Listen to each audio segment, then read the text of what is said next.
Hey guys, today I'm going to show you how to create a Gmail account without using your phone number. I want to tell you before starting the tutorial that this method is only working on Android. If you are using an iOS device or you're using a Windows PC or laptop, then this method won't work. Once you have gotten access to an Android phone, all you have to do is open YouTube application on your phone. You can also open Gmail. Once the YouTube is opened, you have to click on the U section on the bottom right corner. You have to click on switch accounts, and then you have to click on this plus icon on the top. From here, you have to select the option called create account, click on it, and you have to select the option called for my personal use. Then you have to enter your first name and last name, and then click on next.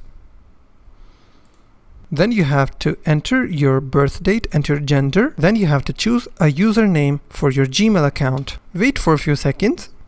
And then if you have an old Android device, and then hopefully you will see this option called add phone number.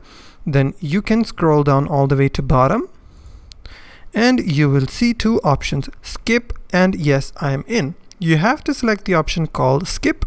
Once you skip the option, and you have successfully created a Gmail account without your phone number. If you find this video helpful, please hit the like button and also don't forget to subscribe.